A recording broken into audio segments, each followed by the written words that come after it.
Hello friends, నమస్తే. ఈరోజు నేను మీకు ఈ వీడియోలోని నా ఫస్ట్ వీడియోలో చెప్పాను కదా 35 వెరైటీస్ ఆఫ్ రోజ్ ప్లాంట్స్ వేసానని చెప్పేసి. అట్లా ఒక కేర్ నేను ఎలా తీసుకుంటూ ఉంటాను, చాలా సింపుల్ అసలు. అవి అన్నీ చెప్తాను ఈరోజు వీడియోలోని.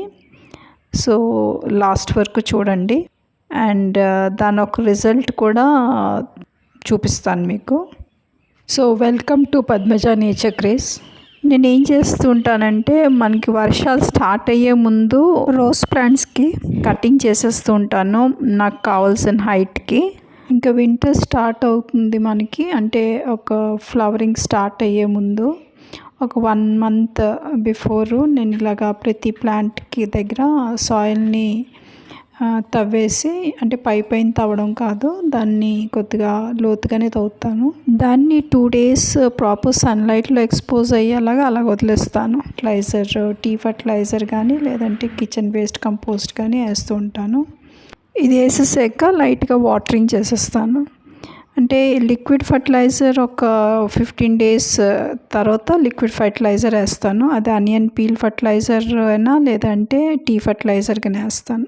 సో చూస్తున్నారు కదా, ఫర్టిలైజర్ వేసేసిన తర్వాత డ్రై ఫర్టిలైజర్ ఇలా మట్టితోటి కప్పేయడం అంతే. దీని మీద కొద్ది వాటరింగ్ చేసేస్తాను. ఎవ్రీ 15 daysకి తవ్వడం, మళ్ళీ డ్రై ఫర్టిలైజర్ వేయడం, మళ్ళీ ఒక 15 daysకి లిక్విడ్ ఫర్టిలైజర్. నెక్స్ట్ ఏంటంటే, ఇలాంటి బ్రాంచెస్ ఏవైతే వస్తాయి కదా సైడ్ నుండి, అవి మనకి దేనికి యూజ్ అవ్వవి, దానికి ఫ్లవరింగ్ ఉండదు. సో అలాంటి బ్రాంచెస్ని కట్ చేసేస్తూ ఉంటాను. సో దట్ న్యూట్రియంట్స్ మిగతా బ్రాంచెస్కి ఎక్కువ వెళ్ళేలాగా. ఇంకోటి ఏంటంటే, ఎప్పటికప్పుడు నేను ఆ లీవ్స్ చూస్తున్నారు కదా, ఎల్లో లీవ్స్ కానీ లేదంటే ఎల్లో స్పాటెడ్ లీవ్స్ కానీ, దానికంటూ టైం పెట్టుకోను. నేను ఆ గార్డెన్లోకి వెళ్ళేటప్పుడు నాకు కనిపిస్తే నేను అలా తీసేస్తూ ఉంటాను. యాక్చువల్గా తీసేసి అలా కింద పడేయకూడదు, అది తను తర్వాత కలెక్ట్ చేసి బయట పడేస్తుంది. బట్ ఇది ఏంటంటే, మనకి ఎక్కడైనా ఏదైనా బ్రాంచ్లో కానీ డైబ్యాక్ కనిపిస్తే మట్టుకి వెంటనే కట్ చేసేస్తాను. కట్ చేసేసి ఆ కట్ చేసిన పార్ట్లోని కొద్దిగా పసుపు కానీ లేదంటే సాఫ్ట్ పౌడర్ కానీ రాసేస్తూ ఉంటాను. ఇంకో 15 days తర్వాత, 15 కానీ 20 days తర్వాత చూడండి, ఫ్లవర్ బ్లూమింగ్ రోజ్ ప్లాంట్, ఒక సింగిల్ రోజ్ ప్లాంట్కి ఎన్ని ఫ్లవర్స్ వచ్చినాయి అండ్ అట్లా సైజు చూస్తున్నారు కదా ఎంత పెద్దగా ఉన్నాయో. సో బ్యూటిఫుల్గా వస్తాయి. సో ఇది అండి దీని కలరు. నేను ఒక ప్లాంట్ చూపిస్తున్నాను. సైజ్ కూడా చూస్తున్నారు కదా ఎంత పెద్దగా వచ్చాయో, పెటల్స్ అయ్యి పెద్దగానే. ఇదండి. అండ్ ప్లక్ చేస్తున్నప్పుడు కూడా నేను ఏదైతే ప్లక్కర్ యూస్ చేస్తానో అది స్పెసిఫిక్గా రోజ్ ప్లాంట్స్ మట్టుకి పెడుతూ ఉంటాను. ఇంకా అది దేనికి యూస్ చేయను నేను, ఎందుకంటే అది యూస్ చేస్తున్నప్పుడు కూడా నేను యూస్ చేసే ముందు దాన్ని బాగా శానిటైజ్ చేసి అప్పుడు కట్ చేస్తూ ఉంటాను రోజెస్ని. సో ఇది సింగిల్ రోజ్ ప్లాంట్ ఒక రోజెస్ అండి. After 15 to 20 days of what I do.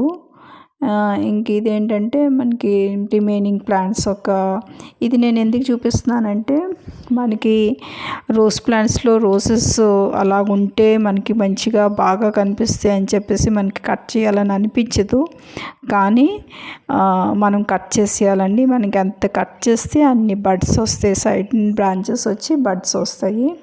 So cut చేసేస్తూ ఉండాలి. అది ఎప్పుడు కట్ చేయొచ్చు అంటే, మనకి ఇంకా రాలిపోతాయి రెక్కలు, ఇంక మనకి ఆ పువ్వు ఉండదు అనే టైంకి మనం కట్ చేసేయాలి. సో డెఫినెట్గా మన ప్లాంట్కి అయితే ఉంచకూడదు, ఉంచితే మనకి హెవీ బ్లూమింగ్ ఉండదు. చూస్తున్నారు కదా, ఆ స్టేజ్లో నేను కట్ చేసేస్తూ ఉంటాను. ఇంకోటి ఏంటంటే, నేను కంపల్సరీగా ఈ రోజ్ ప్లాంట్స్కి ఓవర్ వాటరింగ్ లేకుండా చూసుకుంటూ ఉంటాను.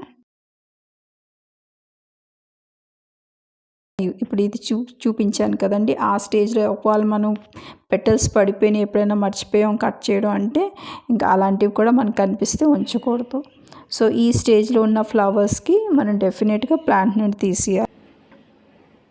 తీసేస్తే అప్పుడు ఫ్రెష్గా మనకి బడ్స్ వచ్చి ఫ్లవర్స్ వస్తాయి.